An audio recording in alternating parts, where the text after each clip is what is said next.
Hello friends, मैं तिथि अग्निहोत्री आपका अपने यूट्यूब चैनल पर स्वागत करती हूँ। आज हम एक फिर नई वीडियो के साथ आपके सामने हैं। बच्चों, आज हम कक्षा 10वीं के बहुपद अध्याय बहुपद, जिसको अंग्रेजी में हम पॉलिनोमियल्स करते हैं, उस पर चर्चा करेंगे। ये कैसा होता है, कितने प्रकार का होता है, इस पर आधारित प्रश्न परीक्षा में किस तरीके से पूछे जाते हैं, वो सारी चीज़ों को स्टेप बाय स्टेप हम सीखेंगे और करेंगे। जिसने अभी तक बेसिक्स के क्लास 9 के वीडियोस नहीं देखे हैं, वो उसकी डिस्क्रिप्शन बॉक्स में आपको लिंक दे दी जाएगी, वहां जाकर देख लेना। ठीक है, तो आज हम शुरू करते हैं बहुपद। बहुपद को अंग्रेजी में बोलते हैं पॉलिनोमियल्स। जैसा कि इसके नाम से ही पता चल रहा है, बहु प्लस पद। इसका मतलब क्या है? बहु का मतलब क्या होता है? बहुत सारा, बहुत पद।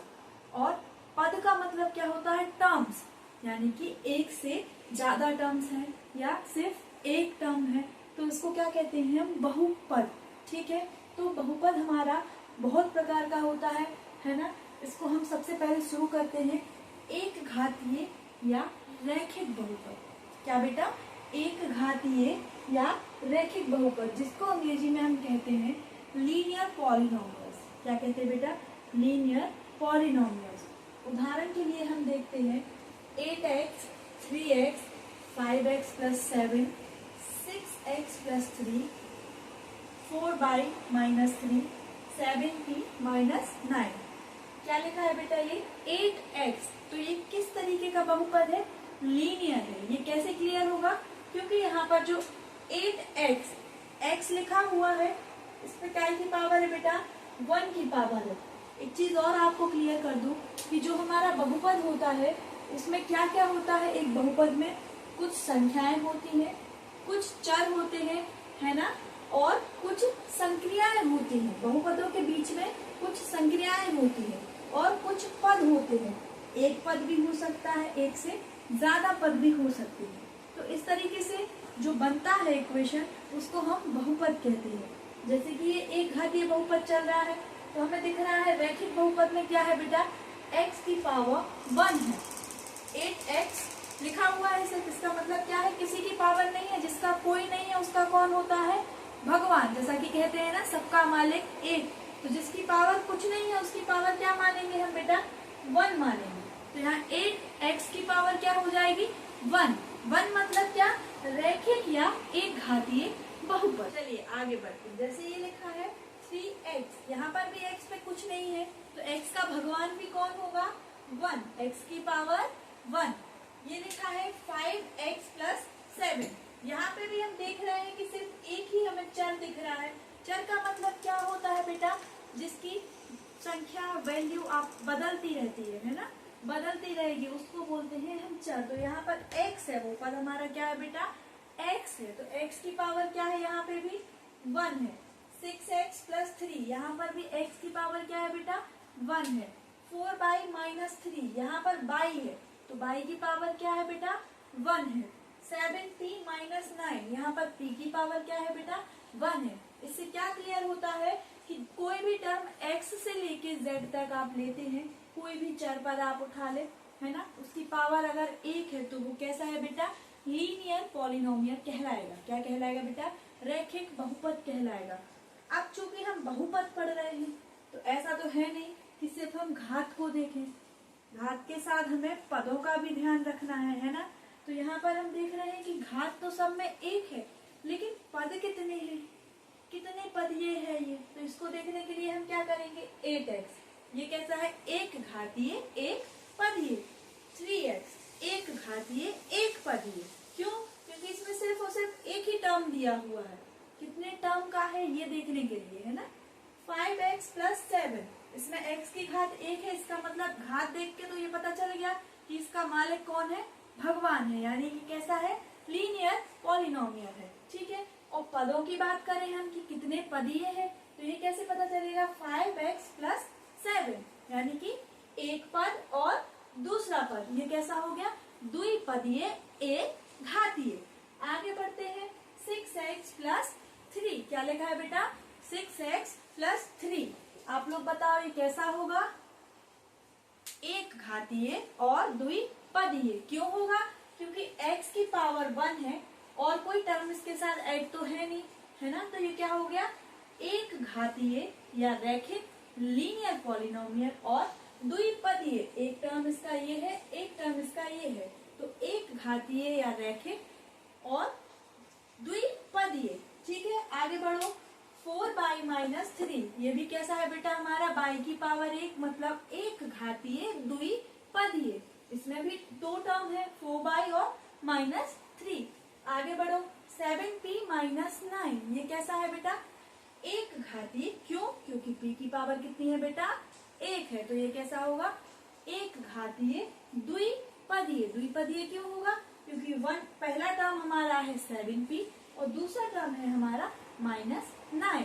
अब आगे बढ़ते हैं। अब तक हमने एक पदीय और एक घातीय या यूं कहें कि लीनियर पॉलिनोमियल्स के बारे में जाना। आप इनका व्यापक रूप क्या होता है वो देखेंगे, है ना। तो एक रैखिक या एक घातीय बहुपद जो होता है उसका व्यापक रूप होता है p ऑफ x बराबर ax प्लस b। क्या होता है बेटा, p ऑफ x बराबर ax प्लस b। ठीक है, जहां पर a और b क्या होते हैं बेटा, हमारे वास्तविक संख्याएं होती हैं, है ना। ये हमारी वास्तविक संख्याएं होती हैं। 1 2 3 4 5 इस तरीके से जो संख्याएं होंगी वो हमारी कैसी होंगी बेटा, रियल नंबर्स होंगे, जो वो हमारे क्या होंगे, a और b। और x क्या होगा हमारा, चर होगा जिसकी संख्याएं बदलती रहती हैं, है ना, मान बदलते रहते हैं। ठीक है, तो आपको कहा जाए कि किसी भी जो आपको इस तरीके का व्यापक रूप दिया जाएगा, किसके लिए, रैखिक यानी कि लीनियर बहुपद का, रैखिक बहुपद का व्यापक रूप देके आपसे कहा जाए कि इसका शून्यक निकालिए। तो शून्यक कैसे निकालेंगे बेटा, हम क्या करेंगे, p ऑफ x बराबर ax प्लस b हमें जो दिया गया है, इसमें हम x को k के बराबर मान लेंगे। क्या करेंगे बेटा, पूरे समीकरण में x को k के बराबर मानेंगे। तो हमने क्या माना बेटा, x बराबर k। अब हम इस वैल्यू को क्या करेंगे, यहाँ पे पुट करेंगे, रखेंगे जो समीकरण हमें दिया गया है। तो हमें समीकरण क्या दिया है, p ऑफ x बराबर ax प्लस b। इस समीकरण में हमें क्या करना है बेटा, जो हमने माना है उसको हम रखेंगे। तो हमने क्या माना है बेटा, x बराबर k। तो क्या करेंगे हम, x बराबर k इस समीकरण में रखेंगे। तो p ऑफ k, क्योंकि x बराबर क्या रखना है बेटा, k रखना है, बराबर a और x की जगह पे क्या रखेंगे हम, k प्लस b। तो अब हम क्या करेंगे, ये हमारा हो गया p ऑफ k बराबर a k प्लस b। यहाँ तक सभी को समझ में आ गया होगा। इसके आगे हमें क्या करना है बेटा, शून्यक निकालना है, जीरो फाइंड करने को कहा गया है। इसका मतलब क्या है, जो इक्वेशन हमारे पास है, जो हमने x का मान रखा है k, उसके बाद दी हुई इक्वेशन को p ऑफ k को हमें 0 के बराबर रखना है। तो p ऑफ k बराबर हमने क्या किया बेटा, 0 रख दिया। अब क्या हो जाएगा, p ऑफ k का मान क्या है बेटा, a k प्लस b बराबर 0। अब यहाँ पे हम देखेंगे कि p ऑफ k बराबर a k प्लस b है, तो ये दोनों आपस में बराबर है ना, तो इसको हम इसकी जगह पे रख सकते हैं। तो हमने वही किया, a k प्लस b बराबर 0। आप सभी को पता है कि पक्षांतर का नियम क्या कहता है कि कोई भी चीज एक तरफ पॉजिटिव है, दूसरी तरफ जाएगी बराबर के, तो काय की हो जाएगी बेटा, माइनस की हो जाएगी। तो यहाँ पर हम देख रहे हैं कि b हमारा काय का है, प्लस का है, दूसरी तरफ जाएगा तो माइनस का हो जाएगा। तो a के बराबर क्या हो जाएगा, ऋण b हो जाएगा। क्या हो जाएगा बेटा, ऋण का b। और k के गुणा में क्या लिखा हुआ है, k का गुणांक क्या लिखा है, a लिखा है ना, क्या लिखा है, a लिखा है। तो ये क्या हो जाएगा, दूसरी साइड में बटे में चला जाएगा। तो k बराबर क्या हो गया, ऋण b बटा a। ये हमारा क्या हो गया, शून्यक हो गया। जब भी आपको किसी रैखिक बहुपद का शून्यक निकालना है तो उसका फॉर्मूला क्या मिल गया बेटा हमें, -b अपॉन a। जब भी आप रैखिक बहुपद का शून्यक निकालेंगे तो इस फॉर्मूले से निकाल पाएंगे।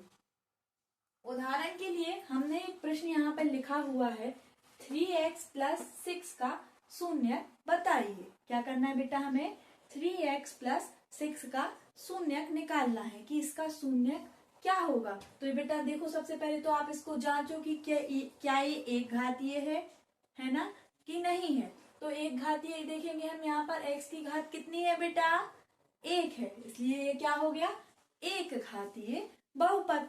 चलो सभी लोग बताओ ये कितने पदीय है। आपको अभी बताया था ना कि पद को कैसे देखना है, सभी ने बताया, देखा अपनी कॉपी में, लिखा कि नहीं लिखा, कितने पदीय है ये, 3x + 6। एक तो पद हो गया बेटा हमारा 3x और दूसरा पद क्या है 6, इसलिए ये क्या होगा, एक घातीय और द्विपदीय।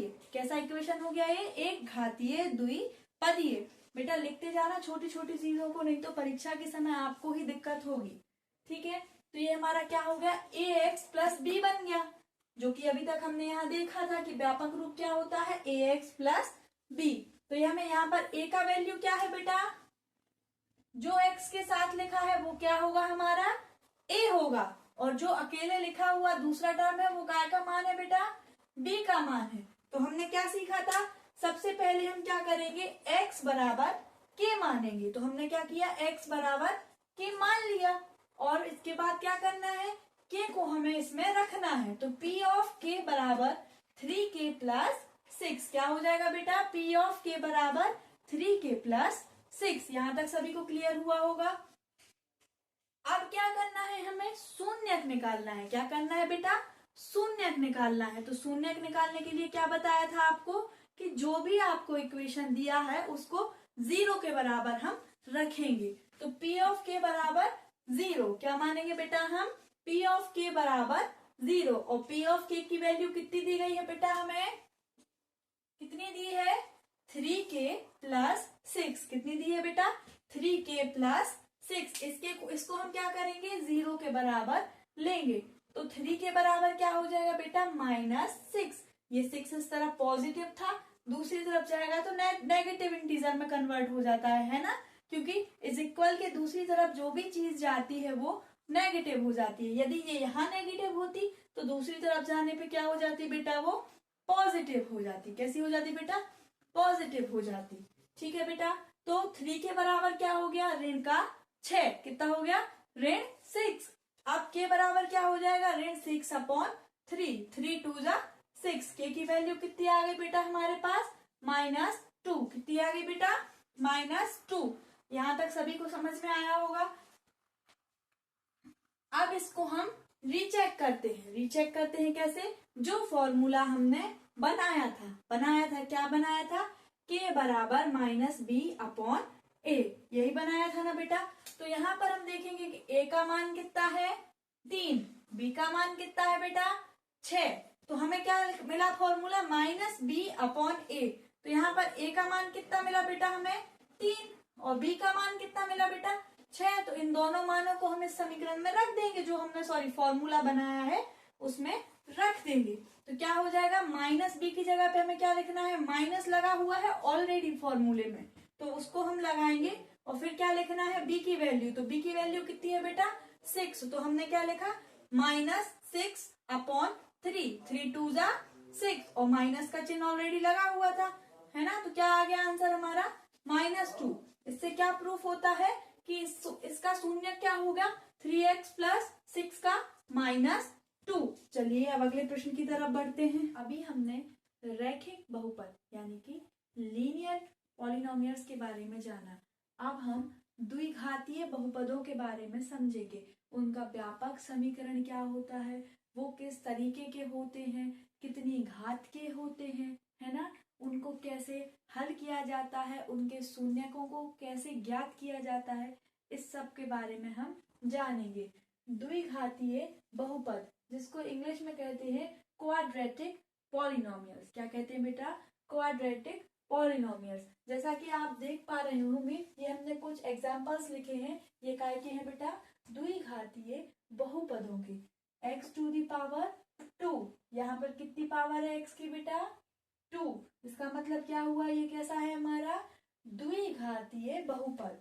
ठीक है, 6x², यहाँ पर भी x की पावर कितनी है बेटा हमारी, 2। कितनी है बेटा, और यहाँ पर एक चीज और, गुणांक, x² का गुणांक कितना है बेटा, 6 है। कितना है, 6 है। यहाँ पर कितना है, जिसका कोई नहीं है उसका क्या होगा बेटा, 1 होगा। तो यहाँ पर x² का गुणांक क्या होगा, 1 होगा। यहाँ पर क्या होगा, 6 होगा। और 81 घात का है द्विघातीय है, क्वाड्रेटिक पॉलिनोमियल है।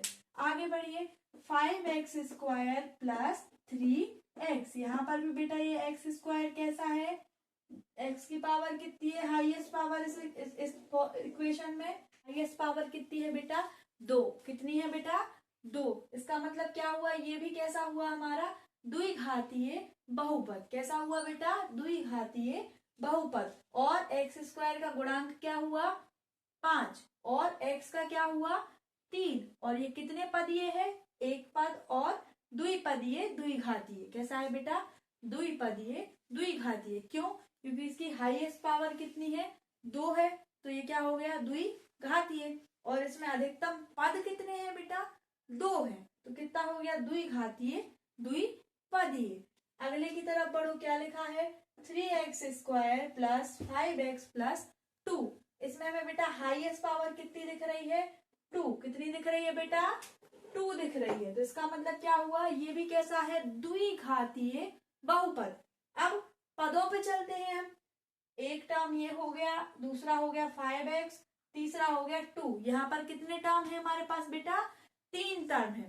तो ये कितने पदीय हो गया, त्रिपदीय। और घातें कितनी हुई बेटा, 2, इसलिए द्विघातीय। तो ये कैसा इक्वेशन हो गया, द्विघातीय त्रिपदीय। कैसा बहुपद है बेटा ये, द्विघातीय त्रिपदीय। आपसे पूछे कोई क्यों, तो कैसे एक्सप्लेन करोगे आप बच्चों, कि इसमें घात कितनी है, अधिकतम 2 है, और पद अधिकतम 3 है। और यहाँ पर आपसे कोई पूछे इनके गुणांक बताओ, कोफिशिएंट कौन कौन से हैं, तो कैसे बताओगे बेटा, x² का गुणांक हमारा 3 है, x का गुणांक हमारा 5 है, और अचर पद कौन सा है बेटा, 2 है। तो ये कैसा हो गया, द्विघातीय त्रिपदीय बहुपद। समझ में आया होगा सभी को। आगे बढ़ते हैं बेटा, आगे क्या लिखा है, 7x² माइनस 5x प्लस 2। तो यहाँ पर ये देखेंगे बेटा हम कि हाईएस्ट पावर कितनी है x की, कितनी है बेटा, आप लोग बताओ कितनी होगी, 2। कितनी है बेटा, 2। इसका मतलब क्या हो गया, ये द्विघातीय बहुपद है। अब हम बात करते हैं कि ये कितने पदीय है, तो पद कैसे गिनेंगे हम, एक पद, दूसरा पद और तीसरा पद। तो ये कैसा हो गया, द्विघातीय त्रिपदीय बहुपद। अब आपसे बात की जाए कि गुणांक बताइए इनमें सभी के, तो x² का गुणांक कितना होगा बेटा, 7। x का गुणांक कितना होगा, आपको चिन्ह के साथ बताना है, -5। कितना होगा बेटा, -5। और अचर पद कौन सा है बेटा, 2 है। सभी को समझ में आ गया होगा यहाँ तक। अब हम आगे बढ़ते, अभी हमने एक घातीय यानी कि लीनियर पॉलिनोमियल का व्यापक समीकरण देखा था, व्यापक रूप देखा था। उससे हमने मान निकालना देखा था, काय का, शून्यक का। शून्यक का मतलब क्या होता है बेटा, कोई एक ऐसा मान जिसको रखने पे जो हमें बहुपद दिया है, जो हमें समीकरण दिया है, वो उसका वैल्यू कैसा हो जाए, 0 हो जाए, उसको क्या कहेंगे हम, शून्यक कहते हैं। तो अब हम बढ़ते हैं, अभी हमने क्या देखा था, रैखिक बहुपद के लिए देखा था। अब हम देखेंगे द्विघातीय बहुपद के लिए व्यापक रूप क्या होगा, किसका, द्विघातीय बहुपद के लिए व्यापक रूप क्या होगा, तो क्या होगा, px बराबर ax² धन bx धन c। क्या होगा बेटा, ax² धन bx धन c। जहां पर क्या होगा, a b c कैसे होंगे, हमारे वास्तविक संख्याएं। कैसी होंगी बेटा, वास्तविक संख्याएं। और एक अब क्या होगा, 0 के बराबर नहीं होगा कभी भी। यदि आप a को 0 के बराबर लिख देंगे, मान लो ये 0 हो गया, तो x² वाला हमारा जो टर्म होगा ये पूरा 0 हो जाएगा ना बेटा, क्योंकि किसी भी संख्या में जब 0 का गुणा किया जाता है तो वो पूरी संख्या क्या हो जाती है, हमारी 0 हो जाती है। और 0 हो गया मतलब क्या है, ये हमारा द्विघातीय समीकरण बचेगा ही नहीं। इसलिए ये ध्यान रखना है कि कभी भी x² का पद 0 नहीं होगा। कब नहीं होगा, द्विघातीय समीकरण में कभी भी x² का पद होगा जो वो द्विघातीय बहुपद में शून्य नहीं होगा। ठीक है, तो अभी हमने क्या देखा था कि जब हमने एक घातीय के लिए देखा था तो क्या था, -b/a। इसमें हम देखेंगे कि गुणांकों का जो इनके शून्यक आएंगे 2। भाई जब एक घात का बहुपद है तो उसका एक शून्यक होगा, 2 घात का है तो कितने मान निकलेंगे उसके, 2 निकलेंगे, 3 घात का होगा तो 3 मान निकलेंगे, 4 घात का होगा तो 4 मान निकलेंगे। ये आपने 9वीं कक्षा में पढ़ा होगा, गुणनखंड करना है ना, समीकरणों का गुणनखंड करना, ये आपने 9वीं कक्षा में सीखा होगा। तो क्या होगा, जितनी घात का बहुपद होगा उसके उतने ही मान निकलते हैं। और मानों का काम क्या होता है कि उस वैल्यू को आप जब उस इक्वेशन में रखते हैं तो वो 0 के बराबर हो जाती है, उसी को हम क्या कहते हैं, शून्य कहते हैं। तो यहाँ पर अल्फा धन बीटा, अल्फा और बीटा क्या है बेटा, इस द्विघातीय समीकरण के मूल यानी कि शून्यक है। क्या है बेटा, शून्यक है। इनका जोड़ क्या होगा, माइनस बी अपॉन ए, जहां पर माइनस बी क्या है बेटा, क्या है, एक्स का गुणांक, यानी एक्स वाले पद के साथ जो लिखा हुआ है बी का मान, उसको हम क्या कहेंगे, एक्स का गुणांक, उसको क्या लिखेंगे, माइनस बी अपॉन ए। ए क्या होगा बेटा, एक्स स्क्वायर का गुणांक। क्या होगा बेटा, एक्स स्क्वायर का गुणांक। तो हमारा अल्फा प्लस बीटा क्या बन जाएगा, माइनस बी बटा ए। और अल्फा इंटू बीटा क्या होगा, शून्यकों का जो गुणा करेंगे वो क्या होगा, सी बटा ए, यानी कि अचर पद बटे एक्स स्क्वायर का गुणांक। क्या होगा बेटा, आप लोग सभी इसको नोट डाउन करिए अपनी अपनी कॉपी में और याद करिए क्या होगा, अल्फा धन बीटा बराबर ऋण बी अपॉन ए, अल्फा इंटू बीटा बराबर सी अपॉन ए। इन दोनों को अच्छे से इंपॉर्टेंट है, याद कर लेना सभी अपनी अपनी कॉपी में लिख के। चलिए अब आगे बढ़ते हैं, इस पर आधारित प्रश्न को देखते हैं। बच्चों अब तक हमने क्या सीखा कि गुणांकों और शून्यकों के बीच किसी द्विघातीय बहुपद के गुणांकों और शून्यकों के बीच में क्या संबंध होता है। तो क्या संबंध होता है, अल्फा धन बीटा बराबर ऋण बी बटा ए। जी क्या होते हैं बेटा, बहुपद के जो द्विघातीय बहुपद है उसके गुणांक, और ये क्या है बेटा, शून्य। ठीक है, तो ये अपन ने समझ लिया था। अब इस पर आधारित हम एक प्रश्न देखते हैं।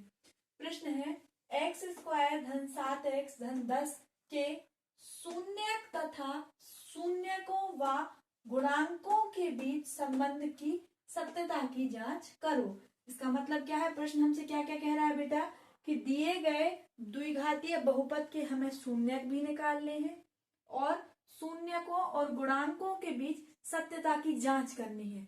जांच मतलब क्या, कि जो शून्यक हमारे निकले हैं वो सही है कि नहीं है, किसके हिसाब से, द्विघातीय बहुपद का जो समीकरण हमें दिया गया है। तो इसके लिए हम सबसे पहले क्या करेंगे, पी एक्स बराबर क्या मानेंगे, एक्स स्क्वायर धन 7x धन 10, जो कि हमें समीकरण दिया गया है। क्या मानेंगे बेटा हम, एक्स स्क्वायर धन 7x धन 10, जहां पर ए बी और सी के मान कैसे लिखेंगे हम, एक्स स्क्वायर के साथ जो गुणांक लगा है बेटा वो क्या है, हमारा ए का मान है, यानी कि क्या है यहाँ पे 1 है ना। बी का मान क्या है बेटा, 7 है, और सी का मान क्या है बेटा, 10 है। अब आप सभी ने कक्षा 9वीं में गुणनखंड करना तो सीखा होगा, है ना। शून्यकों को निकालने के लिए हमें दिए गए समीकरण के गुणनखंड करने हैं। क्या करने हैं बेटा, गुणनखंड करने हैं, जो आपने कक्षा 9वीं में सीखा होगा, है ना। तो उसके लिए हम क्या करते हैं, आखिरी पद और पहले पद का गुणा करके देखते हैं और बीच वाले पद को जोड़ने या घटाने पर लाते हैं, है ना। तो कितना हो जाएगा, 10 एकम 10, और 7 चाहिए हमें जोड़ने या घटाने पर। तो वो ऐसी कौन सी संख्याएं होंगी कि जिनका गुणा करने पर तो 10 आएगा, जोड़ने या घटाने पर कितना आएगा बेटा, 7 चाहिए है। तो सबको पता है कि 5 और 2 वो संख्याएं होंगी, 5 दूनी 10 और 5 और 2 कितना होता है बेटा, 7। कितना होता है बेटा, 7 होता है। ठीक है, तो हम यहाँ पर क्या लिख सकते हैं इसको, एक्स स्क्वायर धन 5x धन 2x धन 10। यहाँ तक सभी को समझ में आ रहा है। क्या करना है अपन को, पी एक्स बराबर दिए गए समीकरण को मानना है, उसके बाद उसके गुणनखंड करने की प्रक्रिया चालू करनी है। तो हमने क्या किया, एक्स स्क्वायर धन 7x धन 10 को क्या लिख लिया, एक्स स्क्वायर धन 5x धन 2x धन 10। अब क्या करते हैं हम बेटा, 2 का जोड़ा बनाकर कॉमन निकालते हैं। तो हमने क्या किया बेटा, यहाँ पर एक्स स्क्वायर धन 5x को एक जोड़ा माना और 2x धन 10 को दूसरा वाला जोड़ा मान लिया।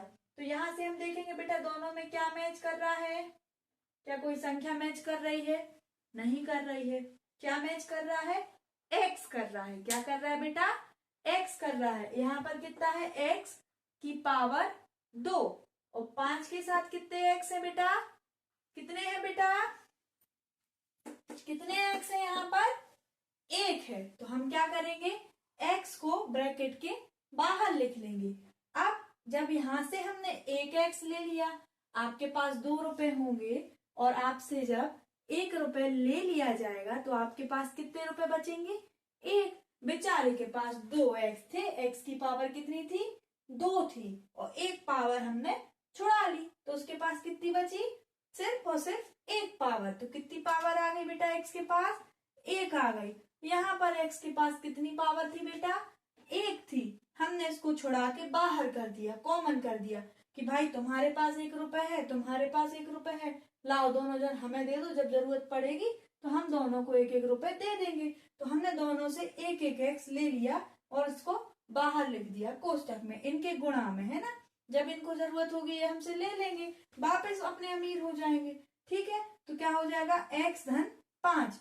सेम यहाँ पे करेंगे, इसके पास 2 है, 10 को हम 5 गुणा 2 लिख सकते हैं, है ना। तो 2 इससे कॉमन ले लिया, क्या बचा ब्रैकेट में? x plus 5। तो x प्लस 5 को एक ब्रैकेट में लिख दिया, ये देखो 2 बार आया x प्लस 5, है ना। और दूसरे ब्रैकेट में x प्लस 2 को लिख दिया। तो हमारे जो 2 शून्य हमें निकालने हैं वो सभी को दिखने लगे होंगे, है ना। कौन कौन से हो जाएंगे? x प्लस 5 जब 0 के बराबर होगा और x प्लस 2 जब 0 के बराबर होगा। जब x प्लस 5 0 के बराबर होगा तो वो पहला शून्यक होगा, यानी कि जो मान निकलेगा वो वह मान होगा जिससे कि दिया गया समीकरण संतुष्ट होगा। और उसकी वैल्यू कितनी हो जाएगी बेटा? कितनी हो जाएगी? शून्यक के लिए 0 हो जाएगी, शून्य हो जाएगी। ऐसे ही जब x प्लस 2 को 0 के बराबर करेंगे तब हमें दूसरा शून्यक मिल जाएगा। क्या मिलेगा बेटा? दूसरा शून्यक प्राप्त हो जाएगा। क्या हो जाएगा? दूसरा शून्यक। और वो मान भी कौन सा होगा? जिसको समीकरण में रखने से उस समीकरण का मान 0 हो जाएगा। यहाँ तक सभी को क्लियर हो गया होगा। तो हमने क्या देखा बेटा अभी तक कि x प्लस 5 और x प्लस 2 को जब हम 0 के बराबर रखेंगे तो x के हमें 2 मान ऐसे मिलेंगे जिनको इस समीकरण में रखने से, इस बहुपद में, द्विघातीय बहुपद में रखने से इसका मान 0 होगा। वही क्या होंगे? हमारे इस समीकरण के शून्यक होंगे। तो हम क्या करेंगे? x प्लस 5 बराबर 0 और x प्लस 2 बराबर 0। तो x की एक वैल्यू क्या आ जाएगी बेटा? -5 और दूसरी क्या आ जाएगी? -2। यानी कि वो मान कौन कौन से होगा बेटा? -5 और -2। क्या होगा बेटा? -5 और -2। ये क्या होगा हमारे लिए? ये क्या होगा हमारे लिए? बहुपद के, दिए गए बहुपद के शून्य, जिनको हम काय से रिप्रेजेंट करते हैं? अल्फा और बीटा। इसका मतलब क्या हुआ कि इस समीकरण के अल्फा का मान हमारे लिए क्या होगा? -5 और बीटा का मान क्या हो गया? -2। ये तो हमें निकालने थे शून्यक, जो कि प्रश्न में कहा था कि शून्यक बताओ, साथ में शून्यक और गुणांकों के बीच सत्यता की जांच करनी है। अब बारी क्या है बेटा? गुणांकों और शून्यकों की सत्यता की जांच करने की। अभी तक हमने क्या निकाला बेटा? इस समीकरण से शून्यक निकाले हैं। तो हमने देखा है कि शून्यकों का योग क्या होता है। पहले इसके पहले फॉर्मूले लिखवाए थे। क्या होता है? अल्फा प्लस बीटा बराबर -b/a। क्या होता है बेटा? -b/a। अल्फा का मान क्या दिया गया है हमें, जो हमने निकाला है? -5। क्या निकाला है? -5। फिर क्या लगा है? प्लस। फिर दूसरे कोष्टक में हम क्या लिख देंगे? जब भी कोई 2 चिन्ह आते हैं एक साथ तो वहां पर हम ब्रैकेट का यूज करते हैं। काय का यूज करते हैं? ब्रैकेट का। ये छोटी छोटी सी गलतियां होती हैं जो हमारी परीक्षा में नंबर कटने की जिम्मेदारी उठा लेती है, इसलिए थोड़ा सा सतर्क रहें और इन चीजों को ध्यान में रखें, क्योंकि आपको पता है कि 10वीं आपकी बोर्ड क्लासेस है ना, यहाँ पे और कोई नहीं चल पाएगा। तो छोटी छोटी गलतियां हमें नहीं करनी है। छोटी छोटी गलतियां करके बहुत बड़ा रूप ले लेती हैं और धीरे धीरे करके नंबर नीचे गिरते जाते हैं। हमारा टारगेट क्या है, जैसा कि सभी को पता होगा, 100 आउट ऑफ 100। इसलिए हमें छोटी छोटी गलतियां नहीं करनी है। तो क्या लिखा है बेटा, शून्यकों का योग अल्फा प्लस बीटा बराबर माइनस बी अपॉन ये हमारा फॉर्मूला हो गया। सिर्फ हमें इसमें वैल्यूज रखनी है और हमारी सत्यता की जांच हो जाएगी, है ना। तो अल्फा का मान -5 प्लस कोष्टक में बीटा का मान -2 और फॉर्मूला क्या कहता है, माइनस, तो हमने लगा दिया माइनस बी अपॉन ए। तो इस समीकरण में हमने देखा था ए बी सी के मान, तो बी का मान क्या है 7, ए का मान क्या है 1, तो -7/1 -7 बराबर -7। इसका मतलब क्या हुआ कि ये वाला हमारा सत्य हो गया, ये हमारी सत्यता की जांच हो गई। बोथ साइड आर इक्वल, दोनों साइड हमारे दोनों पक्ष कैसे हो गए बेटा, बराबर हो गए। अब चलते हैं हम इनके गुणनफल की तरफ। चलिए अब चलते हैं हम इनके शून्यकों के गुणनफल की तरफ। शून्य के गुणनफल का फॉर्मूला क्या होता है बेटा, रिवाइज करिए मेरे साथ।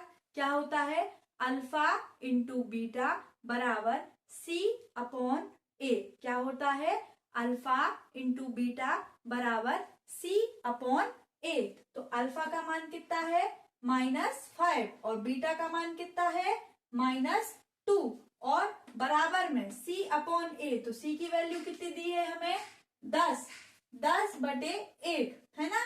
तो 5 का गुणा 2 में होगा तो कितना हो जाएगा 10। अब कुछ लोग इसमें भी कंफ्यूजन में हो जाते हैं कि माइनस माइनस प्लस आएगा कि माइनस आएगा। तो ये छोटी छोटी गलतियां ना करें, बेसिक्स अपने क्लियर रखें कि जब भी माइनस और माइनस का आपस में गुणा होता है तो वो क्या बन जाता है बेटा, प्लस बन जाता है। तो ये कितना हो गया +10 = +10। ये हमारे हो गए शून्यकों की सत्यता की जांच। इससे क्या पता चलता है कि जो शून्यक हमने निकाले हैं कौन कौन से, -5 और -2, वो हमारे समीकरण के लिए सत्य है।